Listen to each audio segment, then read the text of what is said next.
Hello, welcome to Insights in Action with Orange 142, where we interview agency leaders and business owners to uncover the journeys, the strategies, and the insights that drive their success.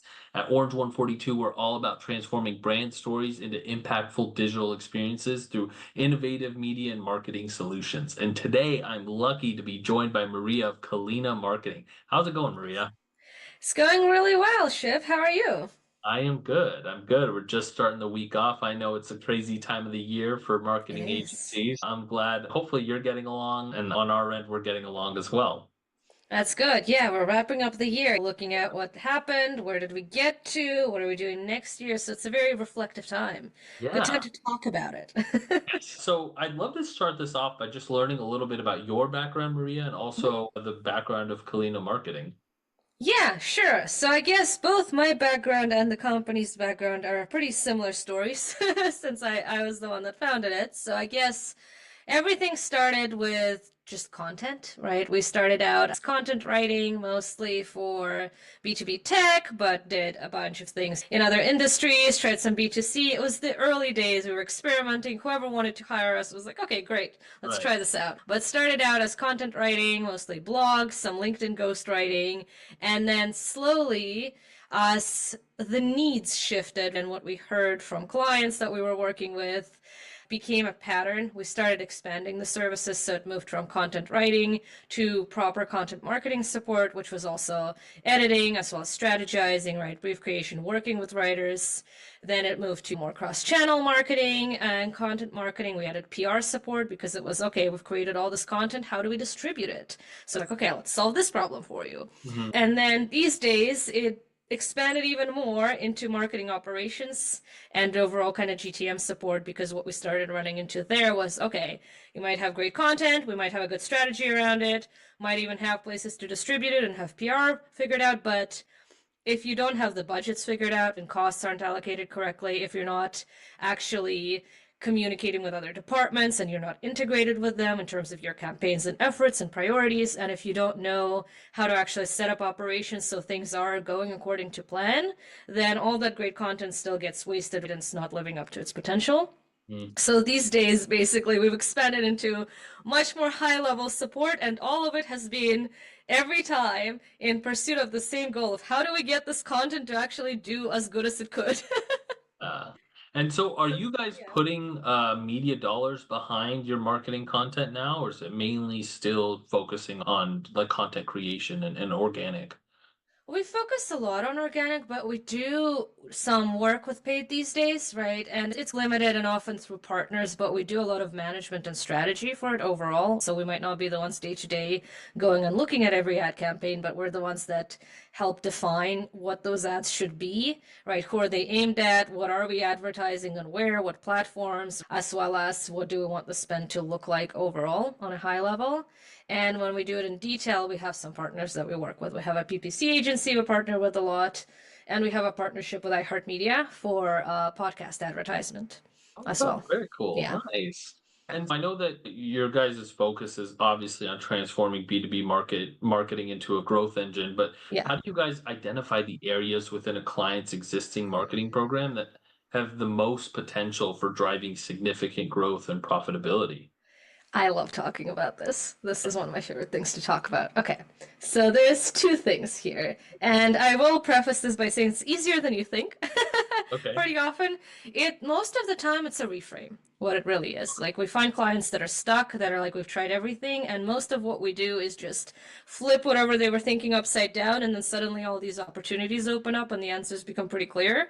And the Right. kind of two reframes we like to do in these situations are one, focusing on the audience first. So, the audience in terms of who are the kinds of people that you want to reach, whether they are potential customers or potential partners and collaborators, potential employees, potential investors, right? The list is pretty long and it's not just ICPs.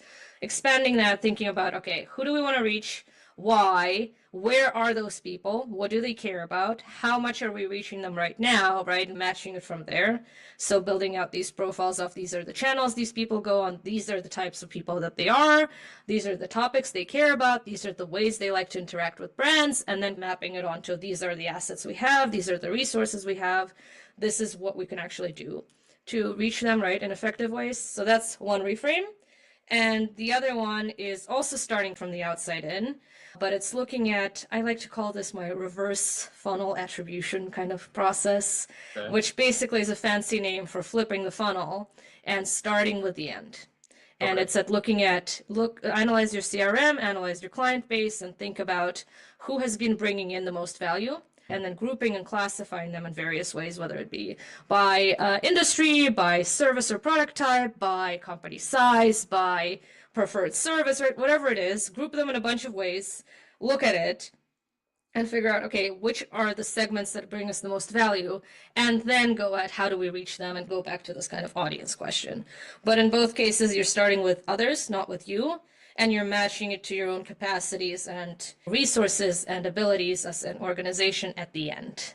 Yeah, wow, I love that. And I love the idea of looking at it as a reframe. And I think Yeah. definitely a lot of these B2B companies that come out, they're so focused on the message that they want to put out. But they don't look at it's not a bad thing. They should growing pains, but they're not looking at who's ready to receive that message or who that message is exactly for. Yeah, and so you get all of these initiatives that are like, all of these people are putting in so much effort and so much money, and you don't really know who it's for or why it's there or why anybody decided that was the best thing to do besides, well, we thought of it and it felt like it was the easy thing to do, and it was probably a temporary solution back when we first started it, and now Mm, we've been doing it for years because nobody remembered to question it, and yeah. here we are stuck, right? It- It's often simple things like that. Like very often when we dig in, we find out that the reasons they're so stuck is because they assumed something as a truth, as a fact, as a given. They're like, well, this is how it works.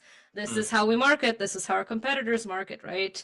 And right. once you change that point of reference, or once you actually try to think about alternative possibilities, start at the beginning, or flip the thinking, all of these kinds of things start making a lot more sense, and the planning becomes easier than anybody thought it could be. Yeah. And I Yeah. mean, a little bit more on that note, I know that you're passionate about pushing the B2B marketing field forward. I mean, what Yeah. do you think? We mentioned a couple. What do you think are some of the biggest areas for improvement in B2B marketing today? And how do you approach helping clients make meaningful changes? Yeah, love that question. Yet again, these are good questions. I'm enjoying them. I would say so much of why B2B marketing is getting stuck these days is they keep sticking with the playbook that was developed for like B2B, especially SaaS and tech marketing initially, and then expanded to other companies trying to go digital. Back 10 years ago, maybe 15 years ago, I would say it started around 2010, which was when HubSpot really started pushing the whole inbound, outbound, splitting things up that way, demand gen, and all of these things, and optimizing these metrics came from that. It's all kind of the same school of thought.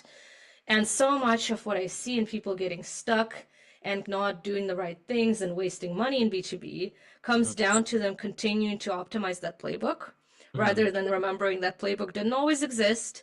This mhm, wasn't some passed on from the heavens Bible of B2B marketing that we all have to live with, right? And right. what happens if we put the book away and just think from scratch? We might end up coming back to a lot of it, Yeah. but actually thinking about whether this is still valid now, today, in today's market, with today's competition, with today's buyer expectations, that's a conversation a lot of B2B brands haven't had and are scared to have. And then the other part of it, I would say, is they've bubbled themselves up too much. Like they've walled themselves off in this garden of B2B marketing is just B2B marketing. We only look at other B2B marketers, often just the ones in our little segment of B2B marketing. We don't look at B2C. We don't look at B2G. We don't look at things that are not these kinds of classical marketing affairs, right? But things like the arts, things like political campaigns, things like academics and academic persuasion, right? We don't look at all of these other areas of humanity that have a lot of the same skills, have a lot of processes that we could adopt, but we're not looking at them. So we're all stuck in this bubble, echoing everybody else, and the ideas are getting more and more similar and less actually creative over time because there's no new information flowing in. Yeah.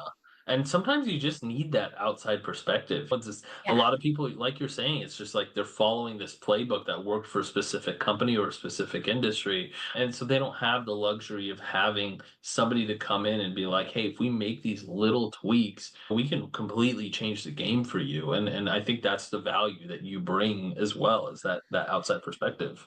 Yeah, and that's something that's part of our DNA that I try very hard to maintain, actually, because the reason why we are positioned to be able to do these kinds of processes and changes and recommendations is because I've always had way too many interests and I could never pick one. And so I just constantly continue to maintain hobbies in other fields. And so I see what they're doing, which meant I would often ask, well, why aren't we doing that too? These people Yeah. are right over there. I paint a lot. I really like writing and creative writing, academic writing. I used to be a scientist for a little bit. I've just been all over the place. So I'm like, well, I remember this here. I'm still following this in this other field. We could copy this, right? And the kind of people I tend to attract and try to get in on our team that we work with are also people that are very interdisciplinary, that have some kind of weird background in another field, whether it Mm. was back in the past or they still maintain it as a side thing or as a hobby. That's why I like working with journalists that are from pure media. I love working with people that have a B2C background. I love working with people that have a film and media background, science backgrounds, anything, right? Because Yeah. having that kind of fresh set of ideas and fresh perspective is what you need. Yeah, Yeah. exactly. Especially when you start to think that way too. You know what I mean? Yeah. Like your filter has to be developed for yourself to be like, okay, well, how is this? I've got all these hobbies. How can I apply this to my day job and how can I make this better? It's like that for an easy example. It's like marketers, I think well, a lot of them, when they've been in for a while, they start to watch commercials differently too, Yeah, right? Like they start to exactly. watch who are they targeting in this? What, like, why are they using the people that they use here and all that? And so you start to develop that filter. And Yeah. Mhm. Oh, I just wanted to add, I live in New York City, and one of my favorite things to do is when I'm walking around just looking at all the advertising I see everywhere. Like I walk into a restaurant, they have a bunch of things up on the walls about their offers, about their menus. I walk into a store, they usually have things. There's like billboards everywhere. There's little display ads on walls of buildings or on stations, on subway trains, and just paying attention to that. Is this working? Why do I think this is here? Do I think this is effective? Who is this for? Yeah, That kind of muscle, right? Yeah, it's a yeah. frame of reference, it's a muscle, it's something you have to keep developing. Definitely. Yeah, I Hmm. love that. I find myself doing the same thing, especially when I'm watching commercials during football. Yeah, Why are they doing this? It's yeah, very interesting. yeah. So your ideal clients are in moments of change or transition, such as new target segments or shifts in market conditions. How does your approach to marketing strategy adapt to support clients through these periods of transformation? Yeah, so we have a little framework we've developed recently to sum some of this up, which is that a lot of the work we do at assisting with marketing strategy and operations is fits into what I call FAT, which is feelings, audience, and transformation. Those are like the three parts of the triangle or the three little circles of the Venn diagram, however you want to picture it. But it's three elements, which is feelings, emotions that are to do with emotions of people within the organization itself. So people within that team, the marketing team, executives, other teams in relation to marketing, also in relation to their own customers and product, and emotions of the audiences you're marketing to, the customers you have, what do they expect, what are they already feeling towards your brand and other things around the problem or solution, all of that. Then audiences, yeah, as I've said before, knowing who it's for, looking externally, starting from the outside in and matching expectations. And then three is, yeah, transformation and change, being willing to do that. Because a lot of what we do is reframing, as I've been talking about here. It's bringing new things in, it's changing things.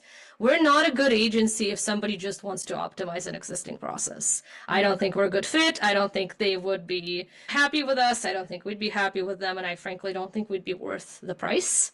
At Mm. that point, we are much better with the kinds of clients that say it's always the same thing I hear on these calls. It's we need something new, can you help us? Right? We Yeah, can't keep doing what we've been doing. It's not working. Right? yeah. So once companies have already had that moment of reckoning, they're usually a lot more open to the kinds of things that change demands because real organizational change demands a reckoning. It demands looking at things that you might have assumed that might not have been true, Yeah. realizing how much more money you might have wasted than you thought, realizing your team might change, realizing that you have to do a lot more transformation than you ever thought, right? One small change often ends up cascading with Yeah. this domino effect, and suddenly other departments are changing things. Mm. And so we need companies that feel that need because otherwise they will just say, no, we don't feel like doing this, and they'll kick us out, and then everybody's time's been wasted, which I Yeah. don't want to do. Yeah.